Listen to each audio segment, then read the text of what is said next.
Assalamualaikum warahmatullahi wabarakatuh. Ini bulan Muharram ya. Bulan Muharram. Ada apa di bulan Muharram ini? Ya, di awalnya kita kenal dengan malam satu suro. Ini kalau di Jawa ini sesuatu itu ada sesuatu. Ya, jangan terburu-buru mengatakan syirik, jangan terburu-buru mengatakan bid'ah, menyalahkan tradisi ya tanpa membaca, tanpa mau mengetahui. Katanya kan ya ayuhan nasu inna khalaqnakum min dzakari wa untha wa ja'alnakum syu'uban wa qabaila lita'arafu. Kita untuk saling mengenal perbedaan, mengenal tradisi. Jadi jangan mudah untuk memvonis itu syirik atau apa dan sebagainya ya. Lebih baik mempelajari. Jadi malam satu suro itu bertepatan dengan tanggal 1 Muharram ya. Adapun itu pun ya ada sejarahnya, orang kok asal-asal mak jeblok syirik enggak seperti itu. Jadi sejarah ditetapkannya malam 1 Muharram itu sebagai awal penanggalan dalam kalender Hijriyah atau kalender Islam. Ya, awalnya itu dibuat pada zaman Khalifah Umar bin Khattab yang dengan bimbingan Sayyidina Ali bin Abi Thalib. Ya, pintu ilmunya Ali bin Abi Thalib ya. Adapun sejarah malam satu suro atau penanggalan dalam kalender Jawa itu ya konon untuk memperkenalkan kalender Islam di kalangan masyarakat Jawa.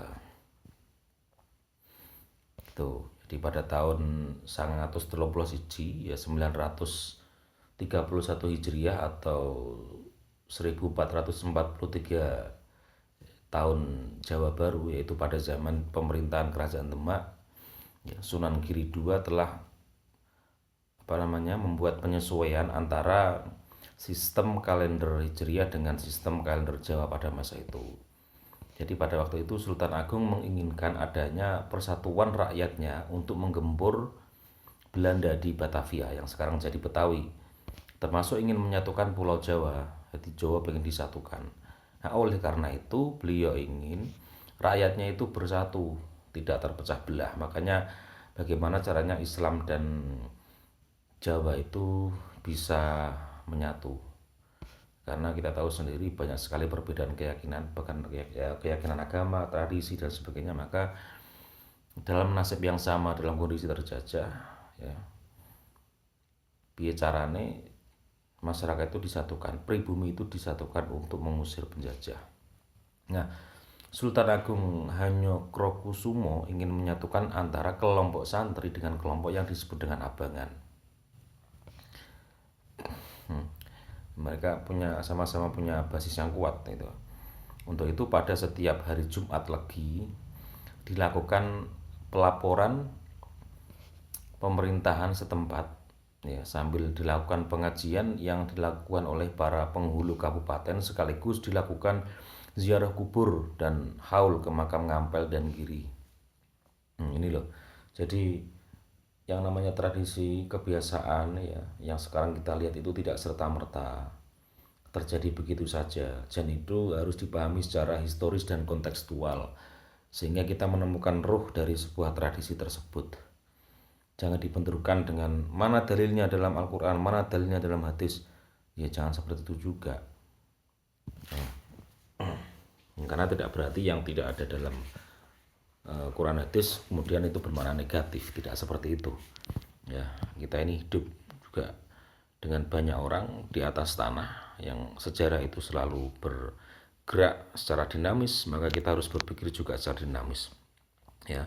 Jadi 1 Muharram atau 1 Suro dalam Jawa itu dimulai pada hari Jumat Legi ya, sehingga Jumat Legi itu menjadi sesuatu yang dikeramatkan. Zaman dulu kan memang ya yang namanya penulisan, yang namanya berita seminar intelektual itu belum seperti sekarang, sehingga untuk menghormati sesuatu itu ya kita langsung saja kita piye caranya orang itu supaya mau taat, mau ikut untuk tujuan bersama. Langsunglah dikeramatkan dengan ritual-ritual tertentu. Ya, peluang untuk diskusi belum seperti sekarang ini kan itu.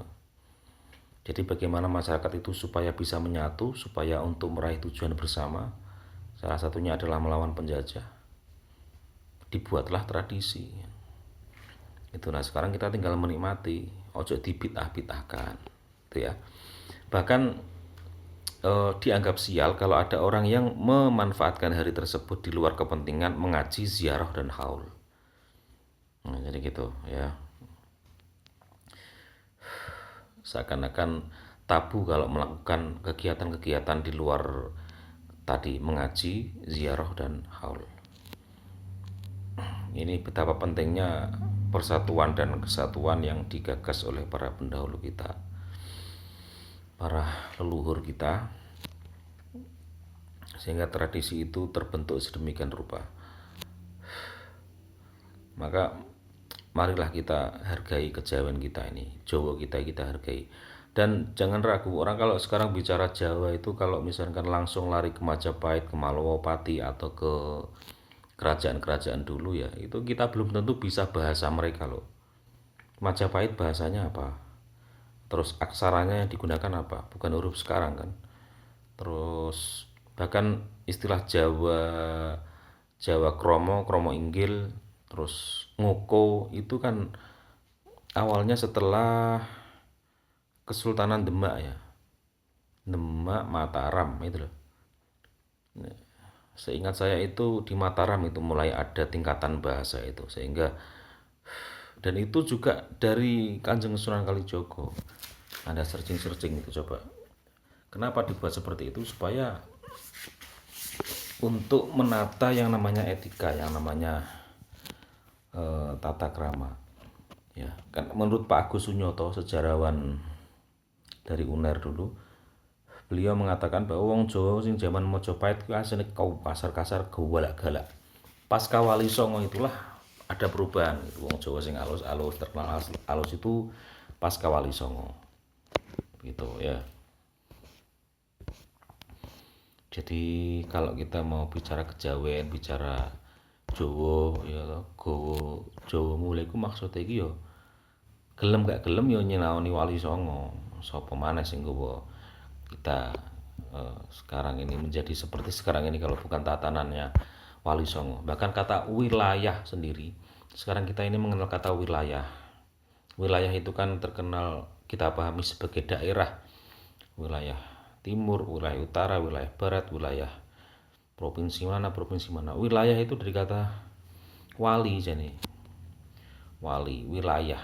Jadi itu untuk menandakan bahwa masyarakat itu adalah hasil tatanannya para wali. Dan wilayah itu bahasa Arab. Kewalian itu bahasa Arab. Ya. Jadi wong nek ngaku kejawen kok anti Islam itu ya agak aneh. Jadi apa dasar pijakan dia? Atau orang yang mau berislam tapi anti Jawa itu yo aneh juga. Maksudnya piye? Wong Jawa iki yo adonane Wali Songo kok kita bisa menjawa sekarang ini adonane Wali Songo. Ya memang ada Majapahit, Singosari, tapi apakah kita bisa langsung sampai ke sana? Apa pijakan kita? Apa teks kita untuk bisa sampai ke sana? Wong manuskrip ya sejarah kita itu sudah dibawa ke Belanda ya sejarah ini perpustakaan Belanda sana ya, yang otentik manuskrip yang otentik wis di Golondo dibawa Belanda di perpustakaan besar opo jenenge kae begitu ya. Gak apa-apa ya aku ngomong bahasa campur-campur Indonesia Jawa sebab ini bagian dari kemerdekaan, Wong merdeka ya kudu ngakoni no. Mengakui kejawaan dong. Ya, kita orang Jawa. Dan kalau misalnya ini ada orang yang non Jawa ya bukan berarti kita mendiskriminasikan atau bukan. Ini upaya untuk saling memperkenalkan kan gitu. Kita saling menghormati satu sama lain. Ya, dari manapun, yang Jawa menjadilah Jawa, yang Madura jadilah Madura, yang Sunda jadilah Sunda, karena itulah Indonesia ada. Indonesia itu karena adanya gabungan-gabungan semua itu. Dan dimana bahasa Indonesia menjadi bahasa pemersatu. Oke, gitu ya. Ya bro ya, mudah-mudahan bermanfaat. Assalamualaikum warahmatullahi wabarakatuh.